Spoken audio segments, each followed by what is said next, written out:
Thank you very much जय जी। और अभी आपने जो प्रेजेंटेशन दी वो मैंने देखी और सुना मैंने उसको।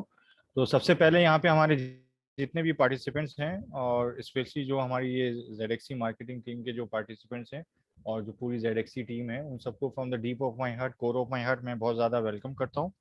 और यहाँ पे एक सेल्फ एक्सप्लेनेटरी किस्म की एक प्रेजेंटेशन जयस जी ने दी थी और वो मतलब काफ़ी डिफाइंड प्रेजेंटेशन है। और हम यूजुअली जो हमारा ये टेक्निकल सेशन होता है उसके अंदर हम ये बताते हैं कि ऑल ओवर द वर्ल्ड क्या सिचुएशन हो रही है with respect to the crypto हो गया एडॉप्शन, या फिर कोई नए रूल्स एंड रेगुलेशंस आ रहे हैं, या एडॉप्शन क्या हो रही है, या ब्लॉकचेन एसेट्स की क्या हो रही है, इवन ब्लॉकचेन टेक्नोलॉजी की क्या हो रही है।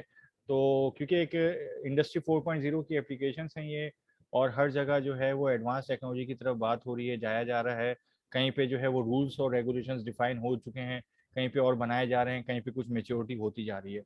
तो अभी मैं आज एक और सेशन में भी बैठा हुआ था, मैं यही उसमें भी बता रहा था कि आईपीओ और इसको लेकर ब्लॉकचेन टेक्नोलॉजी से रिलेटेड जो प्रोजेक्ट है हमारा, जो टेक्नोलॉजी प्रोजेक्ट है, उसको लेकर हम लोग अभी एक मतलब क्या कहते हैं, टू वे इसको कह सकते हैं, या parallel to one thing second thing, हम लोग दो चीज़ों का एक साथ ही एजुकेट कर रहे हैं।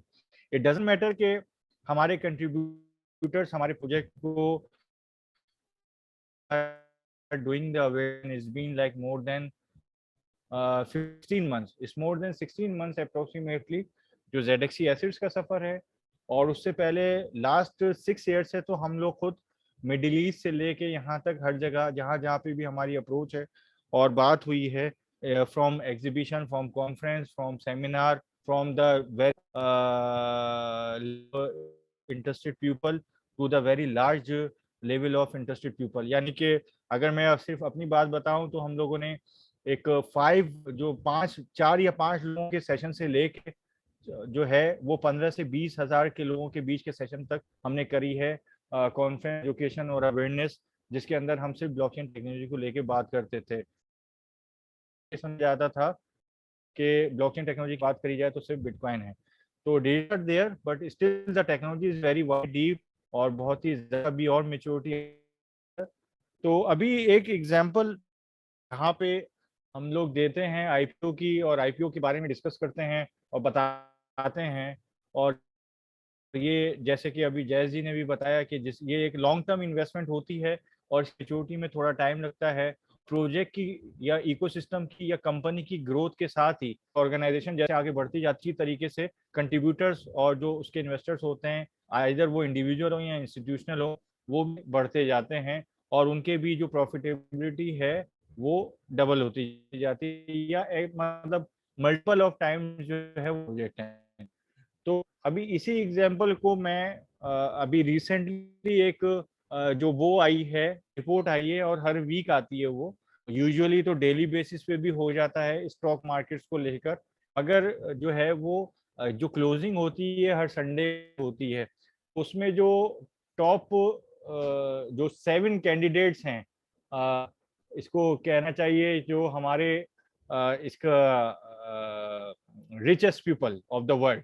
तो richest people of the world में अगर हम टॉप 7 में जाते हैं तो जो हम अभी बात करने जा रहे हैं कि लास्ट 20-30 ईयर्स में टेक्नोलॉजी किस तरफ से कहाँ चली गई और उसके बेनिफिट मतलब बहुत सारे लोगों को हुए। हमारा अभी जिस चैनल से हम बात कर रहे हैं जूम, वो भी एक टेक्नोलॉजी है, एक एप्लीकेशन ही थी, और इस वक्त वो जो है वो 100 मोर देन 100 बिलियन डॉलर की वर्थ रखती है। तो 100 अरब डॉलर से ऊपर की उसकी वर्थ है। तो इस तरीके से हम इंडिविजुअल्स की अगर बात करते हैं तो इंडिविजुअल्स जिनको शायद हम ये भी कह सकते थे कि दे आर, क्योंकि वो out of the box thinkers होते हैं, तो वो they are thinking out of the box, तो कोई उनको क्रेजी कह देता है। बट इट वाज इस वक्त जो टॉप 7 की लिस्ट है, अंदर 7 में से टेक इंडस्ट्री टेक्नोलॉजी के हैं, उसमें सबसे पहले नंबर पे जो नाम है वो इलॉन मस्क का है। इंडिविजुअल वर्थ $205 बिलियन, 205 अरब उनकी इंडिविजुअल वर्थ है। स्पेस एक्स और इन सबको तो हटा ही देते हैं, वो एक अलग चीज़ है, मगर ये इंडिविजुअल वर्थ बता रहा हूँ। उसके बाद अमेजोन, जेफ बीजोस है, वो 200 अरब डॉलर है उनकी इंडिविजुअल वर्थ। उसके बाद जो है वो बर्नार्ड एनोल्ड है, और ये आप लुई विटान और इसके जो गारमेंट्स के और हाई लेवल जो वो हैं शरा, वो इस तरह की उनकी वो है। तो ये मतलब इंडिविजुअल हैं, only not from the tech side, यानी टेक्नोलॉजी की साइड से नहीं है। उसके बाद बिल गेट्स हैं, माइक्रोसॉफ्ट, उनको हम सब जानते हैं, $151 बिलियन। ठीक, उसके बाद मार्क जुकरबर्ग, फेसबुक, $136 बिलियन। और उसके बाद लैरी पेज को भी हम लोग सब जानते हैं, और सर्जी ब्रिन, ये भी जो है वो सिस्को और इसके हैं। तो मतलब कहने का मतलब ये है कि अभी जो लास्ट 30-40 ईयर्स में जो फ्लो हुआ है वो मेजरली अगर हम देखें, और ये प्रूवन भी है, मतलब ये मेरी लिस्ट नहीं है, फोर्ब्स की और बहुत बड़े वो हैं मैगजीन्स, उनकी लिस्ट है। तो उसमें जो वो है सक्सेसफुल जो आईपीओज हैं या सक्सेसफुल जो वो हैं प्रोजेक्ट्स हैं, वो टैक्स से रिलेटेड है। तो ये थोड़ा सा एक था जो शुरू में मैं थोड़ा शेयर करना चाह रहा था। बाकी क्योंकि जेडेक्सी एसेट्स जो है वो अपना पूरा आईपीओ के ऊपर है, तो हम आज थोड़ा सा अपना यूजुअली टेक्निकल सेशंस में कुछ चीजें बताते हैं, तो आज हम थोड़ा सा आईपीओ से रिलेटेड भी इंफॉर्मेशन शेयर करेंगे, क्योंकि हमारे कुछ जो लोग हैं उनके और ये वैलिड है, क्योंकि क्वेश्चन जब तक नहीं होता है तो कोई भी, या क्यूरी जब तक नहीं होती है तो कोई भी प्रोजेक्ट आगे बढ़ नहीं सकता है, वो एक जगह स्टक हो जाता है। तो इससे रिलेटेड ये क्वेश्चन के ये इसमें क्या क्या चीजें हैं जो हम करने जाएंगे, और आईपीओ की जो भी सबमिशन होगी, जब सबमिट करेंगे एप्लीकेशन, जो कि S1 एप्लीकेशन होती है और F1 फॉर्म पे जब सबमिट होती है, तो उसके लिए हमें क्या क्या चीजें चाहिए। तो अभी आज हम अपनी प्रेजेंटेशन में से ही, क्योंकि एक पार्ट प्रेजेंटेशन का जो है वो हमारे जैसी बताते हैं, तो अब उसमें से ही हम एक दूसरा पार्ट आज डिस्कस करेंगे, और वो पार्ट सबसे इंपॉर्टेंट है, क्योंकि पूरा स्ट्रक्चर आईपीओ पे खड़ा हुआ है, और आईपीओ से रिलेटेड हम ऑलरेडी बहुत सारे सेशन कर चुके हैं। ये हो सकता है या नहीं हो सकता, ये भी हम बता चुके हैं, और ये बाकायदा लाइव भी हम दिखा चुके हैं कि ये हो सकता है। और अब ब्लॉकचेन एसेट्स के बहुत सारे आईपीओ आ रहे हैं, अब तो खैर बहुत सारे हो गए, और सबसे लेटेस्ट एग्जांपल हमारे पास फाइनबेस एक्सचेंज की है, जो कि डायरेक्ट एंट्री थी टू द आईपीओ, और हम उसका भी शेयर वगैरह और उसके भी सारी चीजें डिस्कस कर चुके हैं। तो यहाँ पे जो आईपीओ की सिक्योरिटी को लेकर बड़ा मैटर होता है, आईपीओ की सिक्योरिटी सबसे स्ट्रॉन्ग सिक्योरिटी होती है।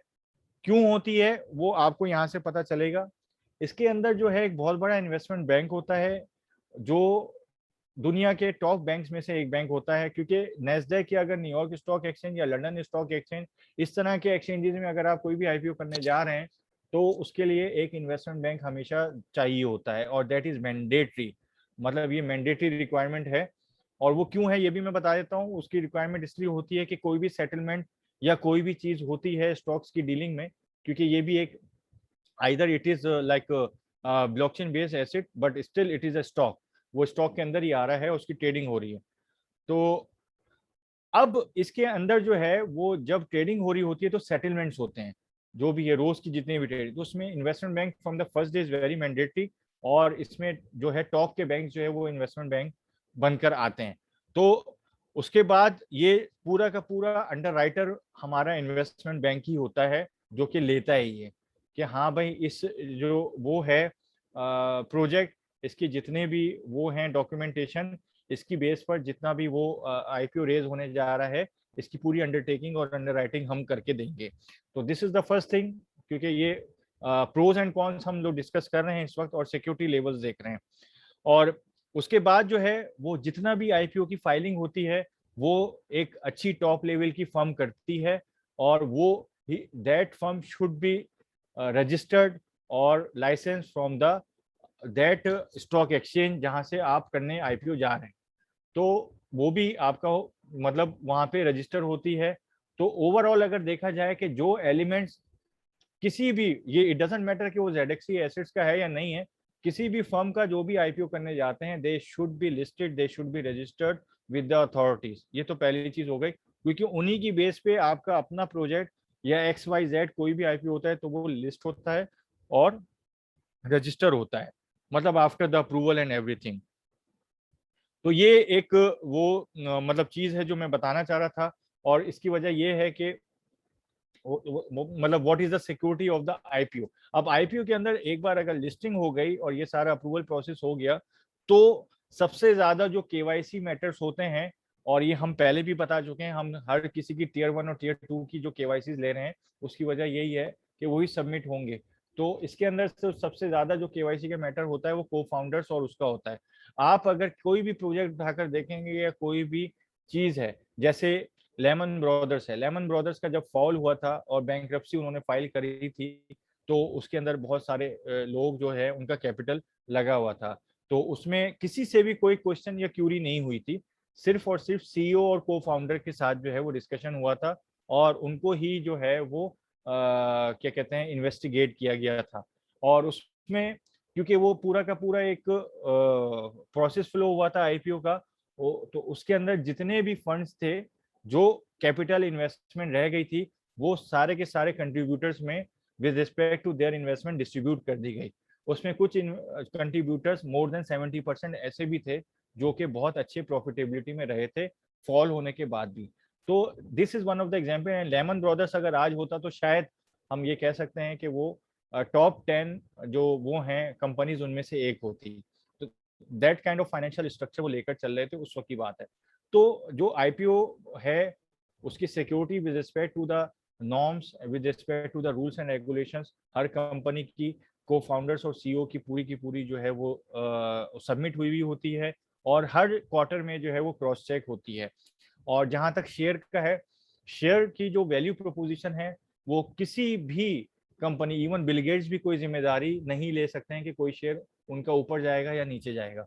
ये with respect to the floor के ऊपर जो भी ट्रेडिंग हो रही होती है उसके हिसाब से डिमांड और सप्लाई के ऊपर शेयर की प्राइस ऊपर नीचे जाती है। तो ये कुछ और चीजें थी जो हम बताना चाह रहे थे। और अब हमारा जो आईपीओ का स्ट्रक्चर है वो मैं बता देता हूँ, वो टोकनाइज्ड आईपीओ है और उसको इक्विटी टोकन ऑफरिंग भी कहते हैं, क्योंकि हम जो अब ये काफी डिटेल में डिस्कस भी कर चुके हैं कि हम एक 15% का जो हमने एक एसेट वैल्यूएशन रखी है जो सबमिट होने जा रही है, उसके हिसाब से हम $150 मिलियन का फंड रेजिंग करने जा रहे हैं।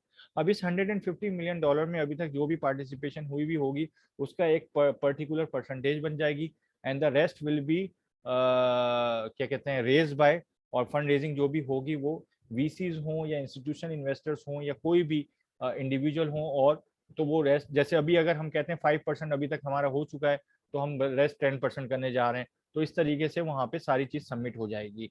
तो इक्विटी टोकन ऑफरिंग है, ये इक्विटी पार्टनरशिप है और ये 15% जो स्टेक हैं कंपनी के वो दिए जा रहे हैं और इस कॉन्सेप्ट के साथ ही दिए जा रहे हैं कि वी विल ग्रो डेफिनेटली, क्योंकि हमारा एक अच्छा प्रूवन जो ट्रैक रिकॉर्ड है और उसके बाद जो फ्यूचर है with respect to the technologies जो मैंने अभी पहले भी डिस्कस किया है, तो हम पूरा एक रोड मैप लेकर चल रहे हैं। क्योंकि विद इन दिस डोमेन जो एक्सचेंज और फाइनेंस का डोमेन है उसमें बहुत सारे ऑपरेशंस हैं।